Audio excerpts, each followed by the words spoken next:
Milla! What's up, buddy? What's up, Chewy? How you doing, man? I'm very good. How are you? I'm amazing. Saw the movie finally last night. Okay. And I loved it. It was fun, right? It's a lot of fun, man. It really was. When I saw it, I was like, oh my gosh, I loved it. It was great. I had a great time. What is it about badass characters that you kind of gravitate towards? Because you've played so many of them and it's always a home run.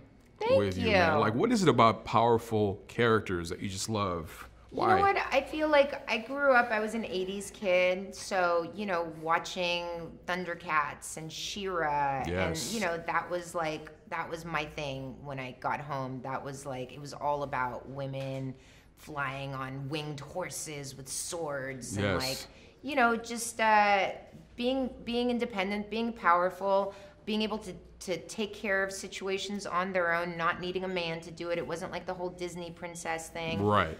So I think definitely I grew up with this feeling that, like, you know, I could do things. I didn't know exactly what, but, you know, later on it was like reading books that were fantasy, sci-fi, you know, just always really loving these kind of crazy worlds and these bigger than life characters. So I think when I did The Fifth Element, I really kind of discovered in my own head that, like, wow, this is the closest I've ever been to feeling like a character out of one of the books that I used to love as a kid. And I kind of realized that, wow, like, I can do this and I really enjoy doing this, and hopefully I could make more movies, like action films, you know, because I grew up with Sigourney Weaver, you know, I grew up like with a few women, or, you know, Linda Hamilton, like with a few women that were in action films and they killed it. But where were the others? Why was it always men? And so there was a little bit of a chip on my shoulder about that growing up. I was like, we need more Sigorneys. We need more Lindas out there. Well, we got our Millas, man. Why is it so important, especially now, in the times we're living in, that these stories need to be told?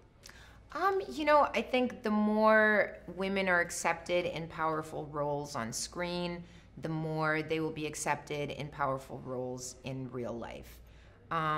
You know, I think the media sort of portrays what is considered normal. And the more that we consider women as superheroes and kicking ass, I think the more, like, young people are going to be like, oh yeah, I get it that, you know, this is the woman president, or, you know, a woman in Congress, or a woman governor. I mean, it's important, you know, the more that we take these strides in the media, the more it becomes the norm. Or the woman witch who's just trying to kill everyone.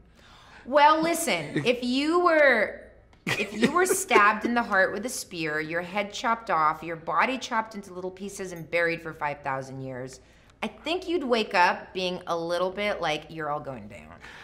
Come on, I mean... You're absolutely right. It would only be like a saint that could deal with that and not be really upset. And there's nothing worse than a woman scorned. Isn't that like a saying, right? Yes, yes. But the movie was awesome. You were awesome in it. Thank you. Everyone kicked ass. And it's just great seeing you again, Yay, man. Yeah, thank you. Thank you.